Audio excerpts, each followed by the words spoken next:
guys, what's up? It's Hannah. So it's April now, which is super crazy. I only have 6 weeks left in my freshman year of college. I know a lot of you right now are in the process of choosing between colleges right now. A very exciting but also very stressful time. Now I've been in college for about a year-ish. So I really have been starting to consider things that I definitely was not thinking about when I chose a school. But after almost a year of being here, I have come to realize have like a significant impact on the way I live my life at school. So this video is going to be a list of things that you might be forgetting to consider when choosing your colleges. All right, here we go. Number 1.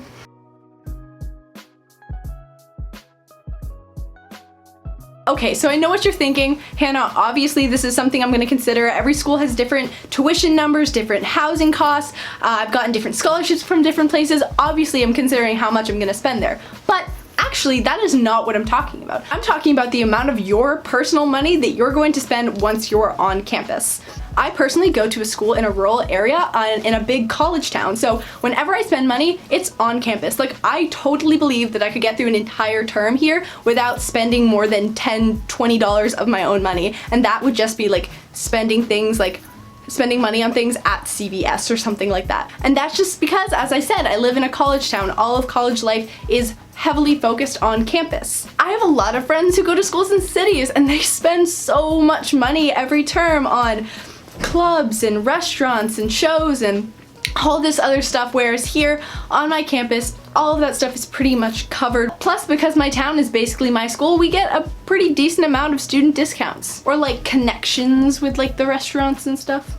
Of course, there is a trade-off between spending money and being in a place where you have things to spend money on, but that's ultimately up to you.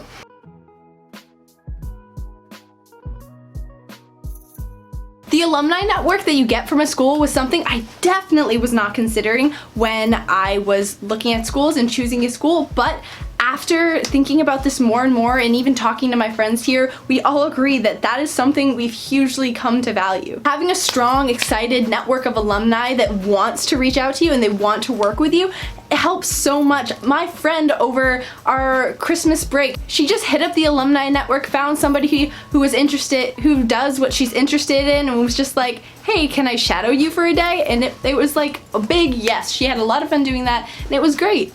So many people I know are looking for internships and actual jobs right now by reaching out to people in the alumni network, and it's making things so much easier.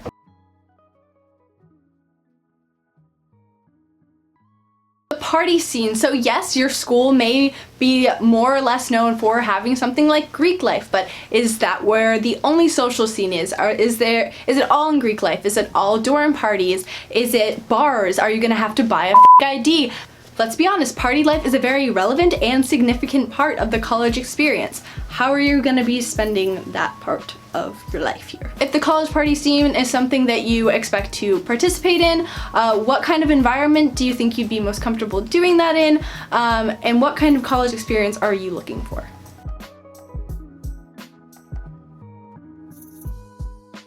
This one is actually something that was really important to me when I was looking at schools, but after talking to a few of my friends today, I realized that they didn't really think about it, but now they've come to value it a lot. And it's the importance of the undergraduate focus on their education systems.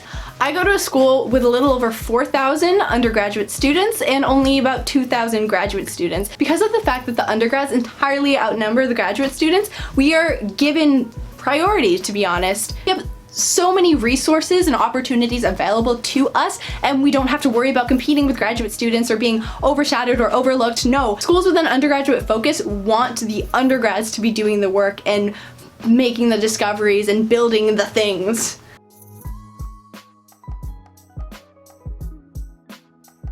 This one is something I definitely did not consider, and honestly didn't start considering until a few months ago. And I'm kind of salty about it, if I'm being honest. For the 4-year track, the only degree offered at my school is a Bachelor of Arts. No matter if you major in engineering, chemistry, English, history, whatever, it's a Bachelor of Arts. We do have a Bachelor's of Engineering degree available, but it's many more courses than the Bachelor of Arts is, on top of all the distributive requirements for the Bachelor of Arts, and it can be very, very difficult to complete in 4 years, which is why most students who plan to pursue that degree end up taking a 5th year. which is fine for the most part, but if financial stuff is kind of an issue, it can be kind of really stressful. But I've heard of a lot of employers definitely value certain degrees over others, especially in like STEM fields. Having a BS versus a BA, depending on the employer, they may prefer the person with a Bachelor of Science, or they may not care at all, but I definitely think it's something to consider, and I would definitely recommend doing research on degrees.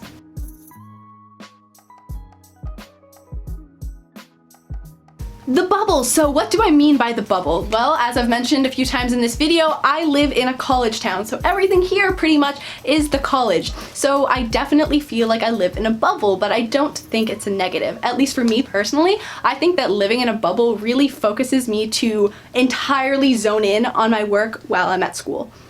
I don't think it's a political bubble or anything like that. We have very active political groups on campus, and we have news coming in all the time, but at the same time, unless you're actively seeking knowledge about what's going on outside of the bubble, it may not be apparent to you. At least there might be a delayed knowledge time, or time for the information to travel in here.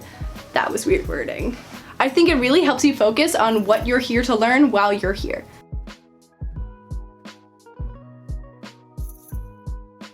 Next one up is access to resources. So something I really was not aware of until this winter was the amount of resources I have access to going to an Ivy League school. The term Ivy League carries a lot with it, you know, whether it's elitism or success or money or finance or power, I don't know. There's a lot of gross connotations, but I chose to go to a school that is very heavily endowed and very highly ranked, and I didn't realize at the time exactly what that would give me access to. I have access to so many resources from all the other Ivy League schools and other top schools like Stanford. We're all part of this program called Borrow Direct, so if you're doing research in the library, you need a resource like a book or something along those lines that is not available here but is available at another institution. Literally all you have to do is click request and it will be here like as soon as a day. I don't think it's more than like 3 days usually. It's crazy fast. Like if I'm doing research on a paper and I need this resource that's only available at Harvard, I can just go and like I can just get it right there. Also, my Dartmouth ID lets me check into any library in the Ivy League physically. Like if I'm in Cambridge and I need some resources at a Harvard library, I can just go in, which I definitely didn't know. Also, just being at an institution like this gives me more access to resources when it comes to research, film and media. We have so many production spaces on campus and they're all free to use. You just have to like sign up for them or like sign out equipment. The resources at an institution like this are so plentiful.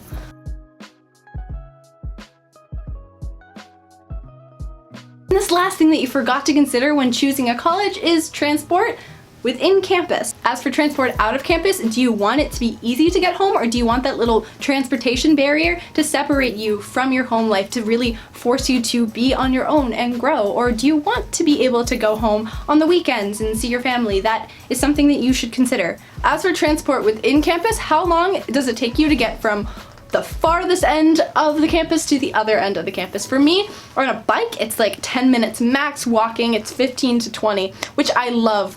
It is very easy for me to get to one place on campus to another. Now, some schools have like a north campus and a south campus. They can take upwards of an hour to get from one part of campus to another, especially depending on like public transportation. Take a moment to consider whether you like long walks or if you want to really be able to get from place to place and not have to worry about being in an insane rush. Also, keep in mind the weather. A 20-minute walk in the snow is a lot different than a 20-minute walk in the sun. So that's really all I needed to talk to you guys about today. If you want to follow me on Instagram, the link is in the description and my username is right here. Don't forget to subscribe and comment whatever you want. Okay, goodbye. Thanks for watching.